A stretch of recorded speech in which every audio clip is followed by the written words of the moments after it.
6 Epic Family Feuds. Find out about 6 epic family feuds. Adolf and Rudolf Dassler. After the Dassler brothers started a shoe company out of their mother's home in the 1920s in Herzogenaurach, Germany, their business got a big boost when U.S. track and field gold medalist Jesse Owens sported the Dasslers' footwear at the 1936 Olympics in Berlin. However, for reasons that remain a mystery, the siblings' relationship soured, one incident said to have contributed to its demise, according to some sources, occurred during World War II when Adolf, upon entering a bomb shelter occupied by Rudolf and his family, said, "Oh, the dirty bastards are here again." Adolf supposedly was talking about Allied bombers, but Rudolf believed his brother was insulting his family. In the late 1940s, the tensions between the Dasslers led them to launch competing athletic shoe manufacturers. Adolf dubbed his Adidas, from his nickname, Adikama and the first 3 letters of his last name,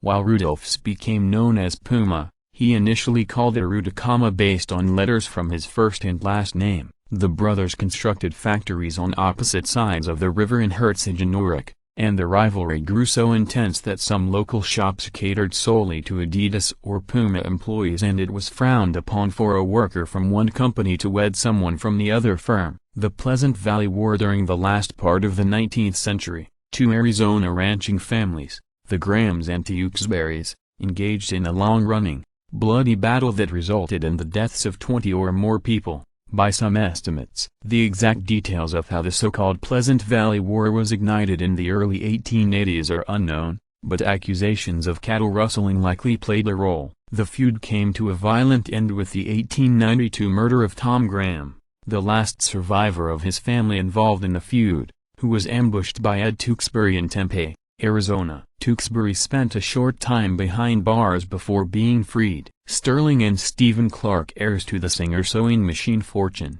The Clark brothers each assembled art collections considered to be among the greatest of the 20th century. However, a 1923 fistfight between the two over their inheritance resulted in a nearly 40-year feud. The pair's grandfather, Edward Clark, was a lawyer who established a sewing machine company with inventor Isaac Merritt Singer in the 1850s. When Edward Clark, who also developed real estate in New York City, including the famous Dakota Building, died in 1882, he left an estate worth a reported $50 million. Sterling Clark was an adventurer who served in the U.S. Army in the Philippines and China, where he fought in the Boxer Rebellion. In 1919, he wed a French actress with an illegitimate child. Several years later, when he attempted to change the terms of the family trust so his wife would inherit his share of the wealth rather than his siblings, there were 4 brothers in all. Stephen, a businessman, prevented him from doing so. For the rest of their lives, Stephen, who founded the National Baseball Hall of Fame in Cooperstown, NY, where the brothers were born, and Sterling, who started the Clark Art Institute in Williamstown, MA, had almost no contact with each other. Sutton-Taylor feud. The Sutton-Taylor feud, referred to as Texas' bloodiest, kicked off following the U.S. Civil War and didn't draw to a close, in court, until the 1890s. On one side of the trouble were William Sutton and his associates, who included law enforcement officials,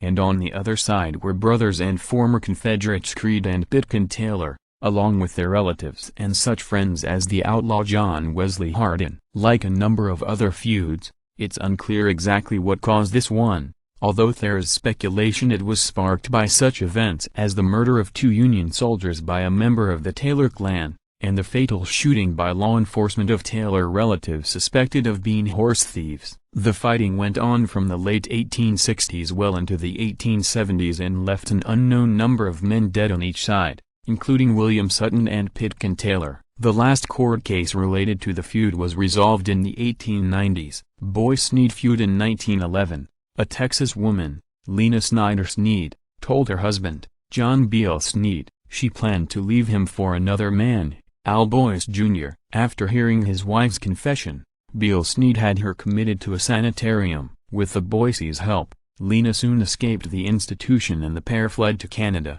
where they were arrested. Lena eventually was sent back to her husband, while Boyce's father, Albert Sr., a former manager of the massive Zit Ranch, helped to get the kidnapping charges against his son dropped. In January 1912, Beale Sneed shot and killed Boise's father in a Fort Worth hotel lobby. The high-profile court case ended in a mistrial after the jury was deadlocked in favor of acquittal. That March, Beale Sneed's father was gunned down, and Beale Sneed believed the killer was linked to the Boises. In September, Beale Sneed fatally shot Al Boyce Jr. outside a church in Amarillo. Sneed went on to be acquitted in the slayings of both Boises. Asked by the press why Beale Sneed was acquitted of killing Albert Jr., a juror said, because this is Texas where a man is allowed to safeguard the honor of his home.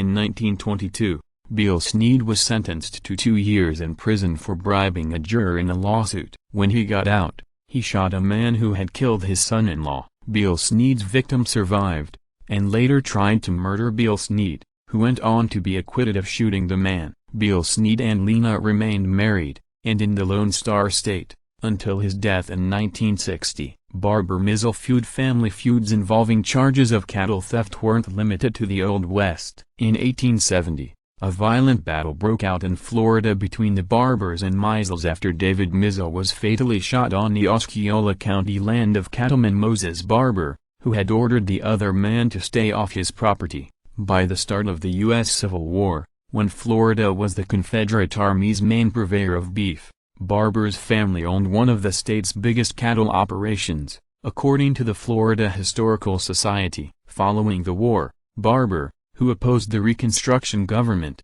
wouldn't pay his taxes, so Mizell, the local sheriff, whose family also were ranchers, confiscated some of his cattle as compensation. Afterward, Barber announced the sheriff would be gunned down if he set foot on Barber's land again, which was what happened in 1870 when Mizell ventured onto Barber's property in an attempt to collect a debt for another rancher. Mizell's death launched a spate of revenge killings and years of bad blood between the two families.